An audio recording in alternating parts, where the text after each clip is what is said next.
Now, let's get to the story, which I know you're desperate to hear about.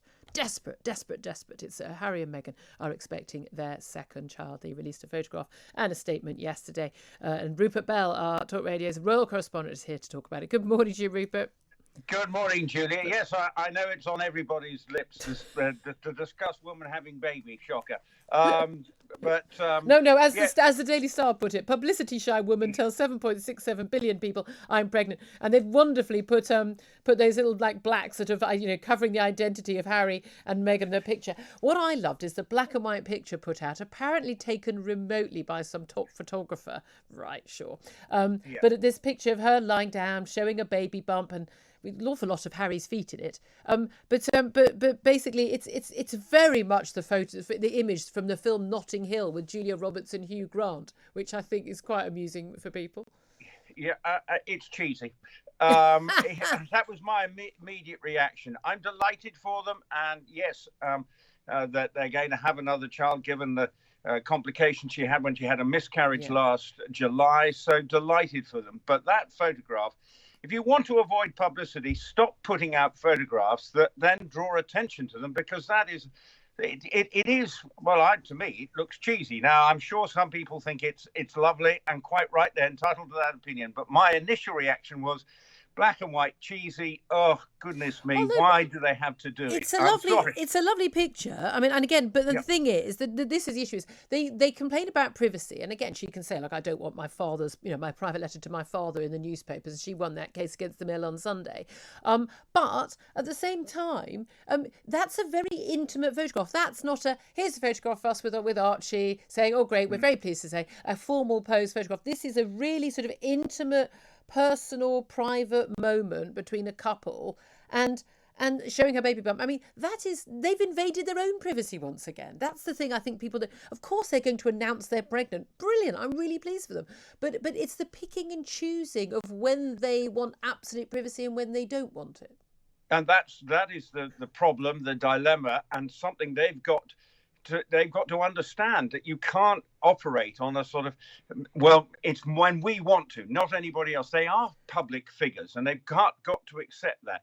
And unfortunately, they want to control everything. And there's a touch of control freakery about them. Now, you could probably say the royal family want to control everything as well. But at the same time, they definitely want to have it on their terms. Yeah. And unfortunately, that's not the way of the world. And Meghan wants to think, and maybe Harry does, that we are in control and they have every right to their privacy. But when they put out cheesy private photographs like that, then they are open for criticism, and indeed to not, let's say in their case, have their cake and eat it, which is what they basically want. I just want to know, I mean, you're up on this stuff better than me as a royal correspondent, Rupert. Is the live birth, is that part of the Netflix deal they've done?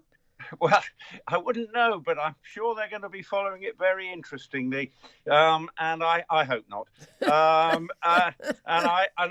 not sure how they're going to make money like the money that Netflix have put up. But this is all part of trying to make them seem like the perfect couple. Yes, they've been through a lot, but a lot of it is of their own doing. Right now, let's talk about the choice of Harry and Meghan to have a second child. Obviously, very sad news that they lost their second pregnancy in the summer to miscarriage.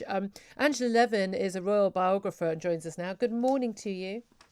Hello. Good morning. That's lovely news. That's always wonderful when a young couple, youngish, but certainly young to me and you, announce they're pregnant. Wish them all the very best. But the Daily Star has summed it up rather nicely with a picture that the couple put out, a very intimate photograph, very reminiscent of a scene in Notting Hill, the movie. And they've blacked out Harry's face and Meghan's face with publicity-shy woman tells 7.6 billion people I'm pregnant. They do seem to want it both ways, don't they? They want privacy when they decide they want it, and then they don't want it when they decide they don't want it. When they do want it, it is so intimate.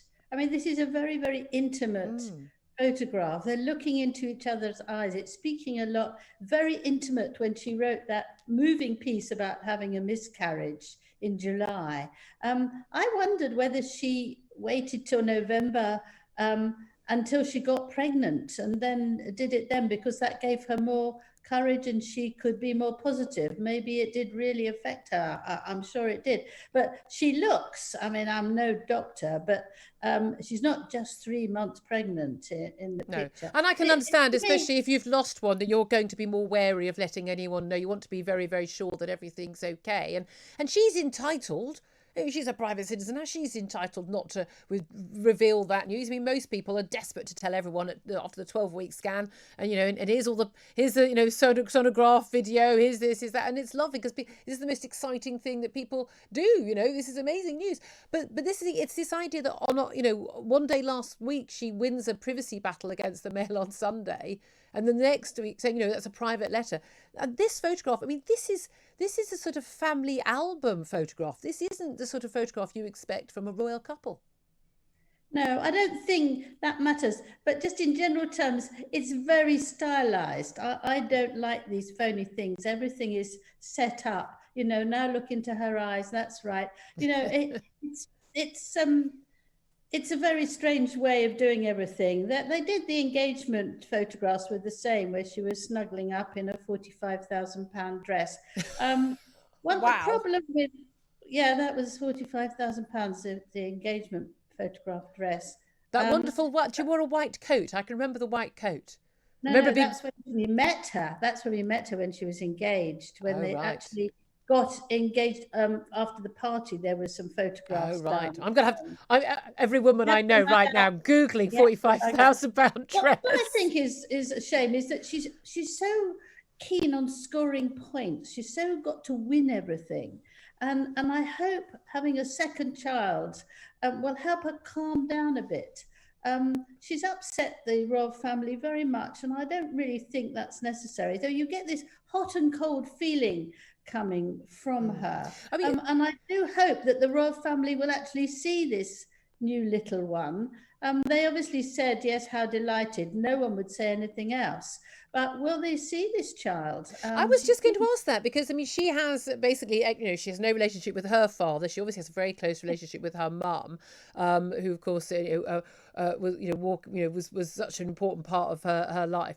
Walked her down the aisle and things. But there is this thing where she it was Charles who walked down, wasn't it? But she seems to have separated. Well, it's still Harry's choice as well. Separated him from his family, from his brother and sister-in-law, and clearly they had a very close relationship. I mean, goodness sake, there aren't many brides who want their brother-in-law to come and live with them, which Kate and William had when he lived with them, and of course not knowing the cousins. So those would be two children who it would appear will barely know their cousins, despite the fact that I would have thought in that situation, having siblings, having cousins, having family who get what it's like to be in the public eye like that, people who you can trust because they're also going through what you're going through, is really important.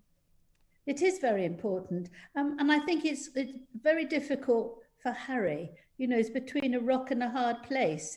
He loves the Queen.